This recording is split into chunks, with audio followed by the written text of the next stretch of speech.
మిత్రులు చాలా మంది వచ్చిండ్రు. ఒకసారి నేషనల్ ట్రైబల్ ఫెడరేషన్ నుంచి చాలా మంది వచ్చిండ్రు. రండి అన్న.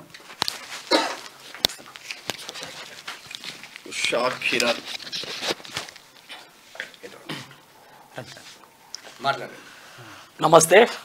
శరణార్థి పత్రిక మరియు క్యూనిస్కు మేము మమ్మల్ని ఆహ్వానించినందుకు, మేము వచ్చినందుకు. నేషనల్ ట్రైబల్ ఫెడరేషన్ స్టేట్ అధ్యక్షుడు ఉషా కిరణ్.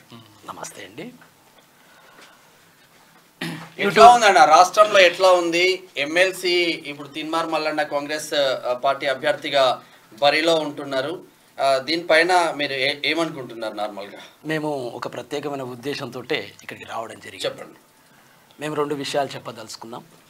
ఈ రాష్ట్రంలో అసెంబ్లీ ఎన్నికల తర్వాత, ప్రభుత్వ ఏర్పాటు తర్వాత వచ్చిన ఒక క్లారిఫికేషన్ మేము ఇక్కడ ఇవ్వదలుచుకున్నాం.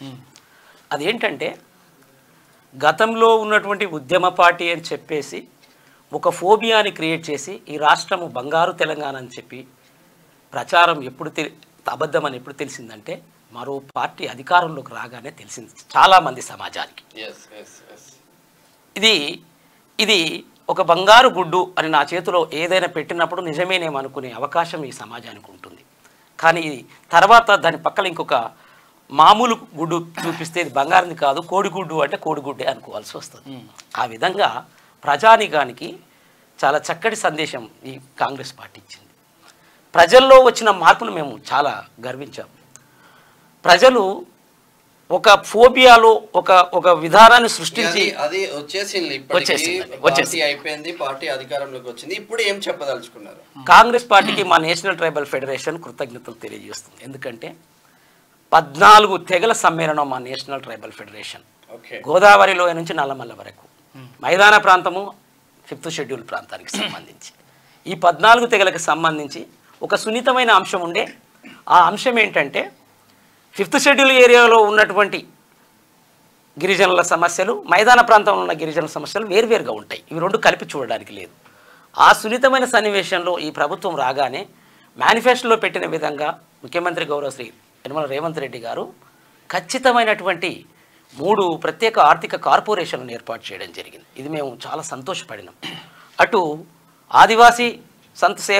ఆదివాసీ Komaram Bheem state financial corporation, బంజారాలకు Sant Sevalal state financial corporation, ఏకలవ్యులకు ఏకలవ్య కోఆపరేటివ్ స్టేట్ ఫైనాన్షియల్ కార్పొరేషన్ల ద్వారా ఆర్థిక అభివృద్ధి కోసం ఈ ప్రభుత్వం జీవోల ద్వారా ఇప్పటికే ఏర్పాటు చేసినందుకు కృతజ్ఞులం అయ్యి మేము కాంగ్రెస్ పార్టీకి ప్రత్యక్షంగా పత్రికాముఖంగా మేము అన్ని ఎంపీ నియోజకవర్గాల్లో ప్రచారం చేసుకుంటూ రావడం జరిగింది.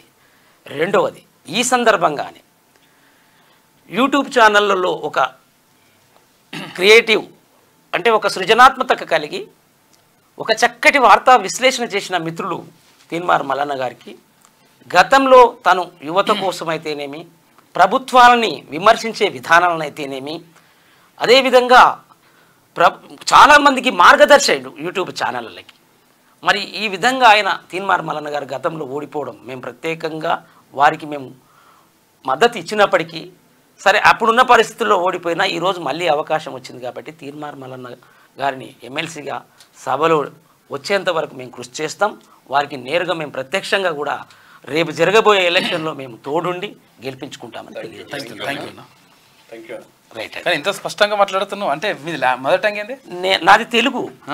నేను ఏకలవ్య కమ్యూనిటీకి చెందిన నేను ఐఏఎస్ ట్రైనర్ని. నేను 50,000 మందికి కోచింగ్లు ఇవ్వడం, గ్రూప్ 1 గ్రూప్ 2 ఒక విద్యావేత్తగా గుర్తింపు ఉంది. సో కాబట్టి ఒక 5,000 మంది ఉద్యోగులను తయారు చేసుకోవడం అని జరిగినవి. తెగలు అంటే మళ్ళీ చాలా మందికి డౌట్ ఉంటుంది అసలు, అంటే తెలిసిన వాళ్ళకి తెలుస్తుంది. తెగలు అంటే గిరిజనులు, ఆదివాసీలు, మొత్తం 14 తెగలు తెలంగాణ రాష్ట్రంలో. అంటే గోండులు ఉంటారు, చెప్తారు. దాని గురించి మీరు నాకు అవకాశం ఇస్తే, ఆదివాసీలు చెప్పాలి. 2 రకాలు. ఒకటి మైదాన ప్రాంతంలోకి వచ్చి స్థిరపడి నివసిస్తున్న వాళ్ళు, 2 అడవుల్లో ఉన్నవాళ్ళు. అడవుల్లో ఉన్న వాళ్ళను ఆదివాసీలు అని, మైదాన ప్రాంతంలో ఉన్న వాళ్ళని గిరిజనులు అని ఒక సాంప్రదాయబద్ధమైనటువంటి పదాలు ఉన్నాయండి. ఇక్కడ లంబాడీలు, ఏకలవ్యులు సాధారణంగా మైదాన ప్రాంతంలోకి చేరుకున్నారు.